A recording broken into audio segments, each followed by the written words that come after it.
Oke, Assalamualaikum. Di konten ini gue mau sedikit curhat mengenai apa yang terjadi kemarin. Selain yang ada serangan terhadap pribadi gue, banyak banget sebenarnya ratusan ada di berbagai medsos gue.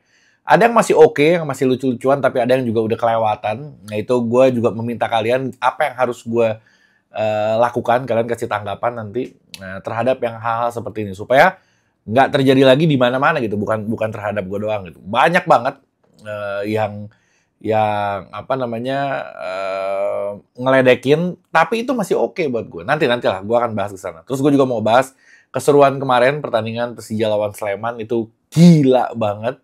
Itu atmosfernya wah ini gue akan apa? Akan coba mengingat-ingat lagi nanti apa yang terjadi. Sama gue mau menganalisa sedikit tentang apa namanya strategi dari P-nya. Jadi pastikan kalian nonton dari awal sampai terakhir. Soalnya agak cukup menarik ini yang akan gue bahas. Oke, yang pertama gue ngelihat kondisi skuadnya Persija, line up-nya sebelum pertandingan gue datang ke sana terus gue lihat di stadion line up-nya. Gue agak kaget. Lagi juga kan kalau misalkan kita nggak ngelihat bocoran juga kan kita ngelihat yang latihan tuh, yang pemanasan di lapangan itu kan selalu dibagi dua kelompok tuh. Kelompok ini adalah yang startingnya, kelompok yang ini adalah mereka yang akan jadi cadangan gitu. Gue udah ngeliat, gue bingung ngeliat strateginya. Gue bilang kok tiba-tiba ada Hans Hamu nih main nih, terus Hanif main. Gue bilang nih backnya siapa nih? Gue agak kaget sih ngeliat-liat, terutama di pertahanan lah. Kalau tengah depan nggak gue khawatirkan. Pertahanannya agak riskan buat gue kemarin. Hans Hamu bukannya nggak bagus, bagus banget. Tapi kan dia baru sembuh gitu, dia baru comeback main di Persija. Tentu butuh adaptasi sebenarnya. Sebenarnya butuh adaptasi. Terus Hanif juga bukan posisi aslinya. Ternyata mereka berdua di belakang. Itu bikin gue dag-digduk sepanjang pertandingan. Tapi oke, ternyata berjalannya pertandingan kuat banget. Gue juga Hanif sebenarnya dia tuh pemain tengah yang lebih ke menyerang. Tapi ternyata ditaruh ke belakang dibanding orang bisa juga dan bagus menjalankannya gitu. Gue happy banget dengan performa lini pertahanan di awal-awal babak pertama. Tapi sayang kita harus kecolongan.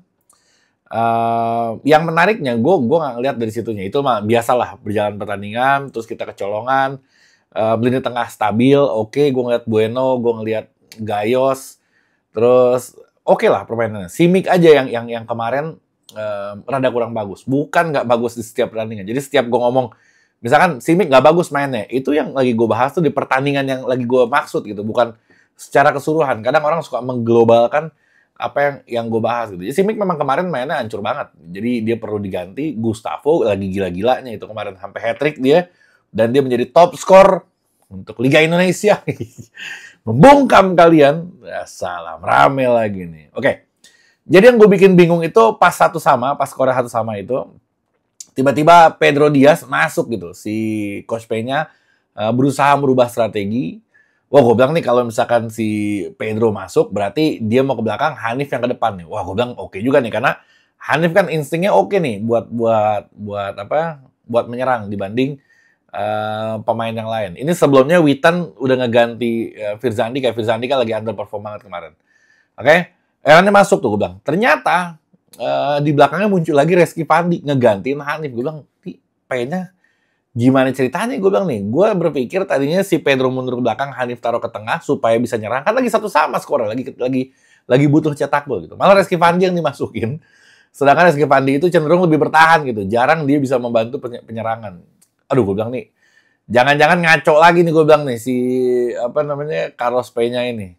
Tapi gue sebenarnya nggak ngelihat itu berhasil ya dari sisi pergantiannya. Cuman momentumnya dapat aja lagi. Kita pas kebenaran dapat penalti, Gustavo nyetak gol di situ dan mental naik. Itu suaranya bahkan gue ngobrol sama sebelah gue sampai nggak duduk nontonnya sama sekali. Gue bahkan sampai diri di lorong. Jadi gue kalau misalkan hampir ada peluang gue lari keluar keluar stadion saking tegangnya gue itu. Dan gue ngobrol sama sebelah gue juga sampai nggak kedengeran gitu saking berisiknya anak-anak CN. Nanti gue akan bahas khusus tentang mereka. Itu berisik banget stadion, itu berisik banget. Memang mungkin di desainnya semenggema itu, jadi nyanyian terus suara teriakannya itu memang lebih dapat gitu di stadion JIS. Oke? Carlos Peña juga bilang, dia bilang sebenarnya fans itu yang sangat membantu gitu, yang banyak yang sangat membantu. Karena ketika kita kegolan, bukannya jadi lemes, malah suaranya lebih kencang dibanding sebelum kita kegolan gitu. Itu yang bikin mental pemain naik, dan ya alhamdulillahnya kita bisa dapetin momentum penalti, terus Gustavo Almeida juga bisa ngegolin lagi, dan akhirnya hasilnya itu cukup memuaskan dan kita happy lah. Ini adalah kado yang cukup dari Persija untuk anak-anak Jackmania. Ya akhirnya ketegangan itu beres dan kita bersuka cita bernyanyi bersama setelah pertandingan. Oke. Kurva Nord ini selalu gila memang mereka, selalu fenomenal. Tapi pertandingan kemarin tuh rada beda gitu. Pertandingan kemarin tuh kayaknya gila banget gitu. Kayaknya panas banget gitu. Bahkan si kiper. Jadi kiper ini kan, kiper si Sleman ini kan diganti ya. Banyak orang berdalih yang bukan pendukung Persija yang komentarin. Bukan pendukung Sleman juga yang komentar. Biasa yang komentar mereka itu. Itu dia komentar bilang itu diganti bukan karena mental, memang strateginya mau masukin pemain asing, jadi pemain asing yang satu harus dikeluarin gitu.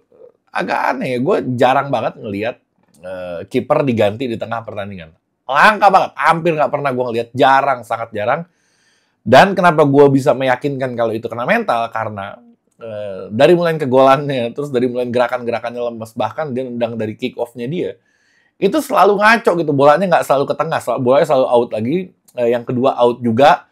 Jadi memang bener-bener ini kiper kelihatan lah gesturnya kena mental, makanya akhirnya diganti dan malah nggak membantu sama sekali. Untuk pertandingan kali ini gue bilang ya, man of the match-nya anak-anak Kurva Nord sih, itu top di atas top. Oke. Kita tinggalkan pertandingan kemarin, gue mau ngebahas yang terjadi ke diri gue. Jadi gue nih awal mulanya itu gue ngebahas ketika pertandingan Indonesia lawan apa ya? Gue lupa tuh. Jadi Ferrari waktu itu 2 gol, Donitri itu waktu itu assist. Oke. Nah, gue ngebahas, gue bilang pemain Persija ini berkontribusi sangat banyak di pertandingan itu. Jadi di pertandingan yang itu yang gue bahas. Karena apa? Karena Ferrari-nya 2 gol, Donitri-nya 1 assist. Kontribusi nggak menurut kalian? Ya itu kontribusi namanya. Terus gue bilang, nggak kayak tetangga,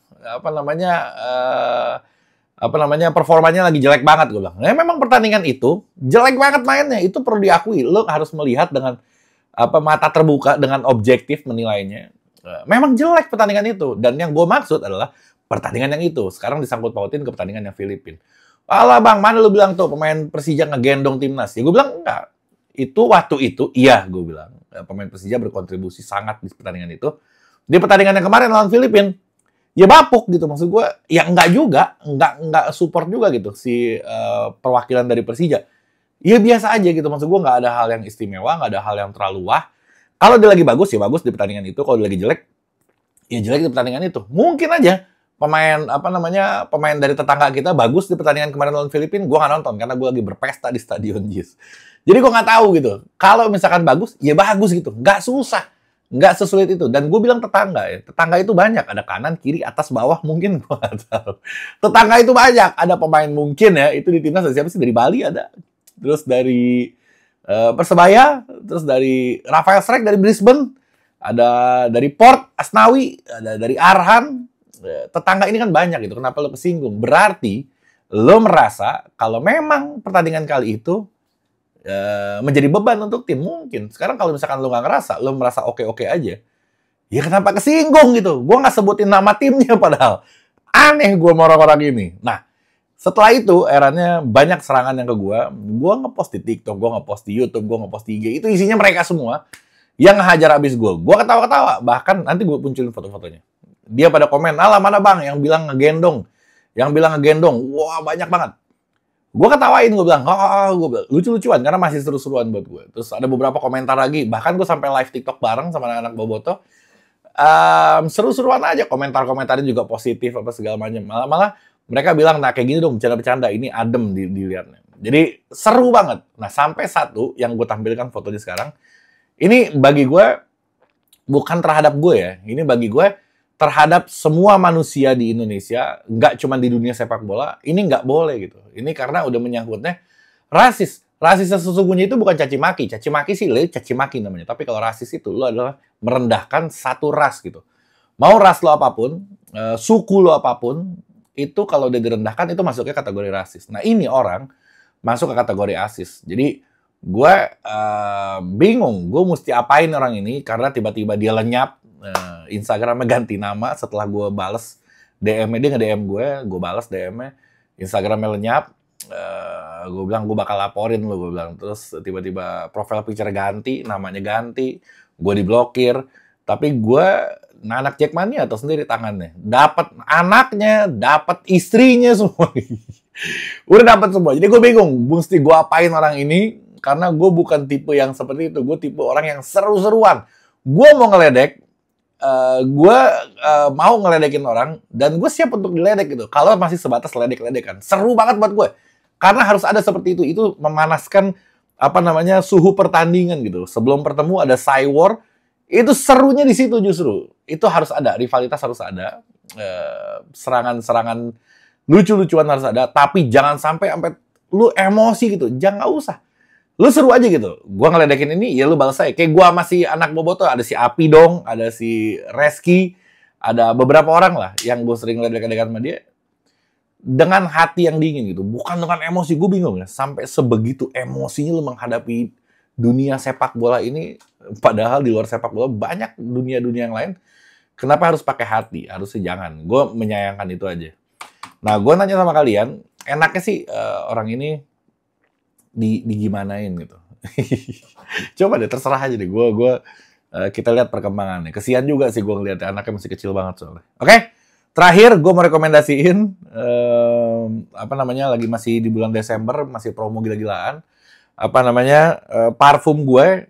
Ini gue tunjuk, salah satunya gue kasih lihat lah ya, parfum gue ini. Kalau lo beli, gue akan kasih gratis buat kalian. Bonus. Jadi beli satu parfum gue kasih bonus gratis. Parfum juga. Atau lo beli kaos gue akan kasih gratis parfum juga. Jadi apapun yang lo beli dari Shopee gue, itu akan gue kasih gratis parfumnya gitu. Jadi kalau di keranjang sini nggak muncul, ya lo ke deskripsi, gue taruh linknya di deskripsi, lo bisa dari situ. Tapi kalau keranjangnya muncul, ya langsung klik aja di situ. Oke? Kayaknya sekian dari gue. Seru juga ini. Dunia sepak bola Indonesia. Oke. Sekian dari gue. Assalamualaikum warahmatullahi wabarakatuh.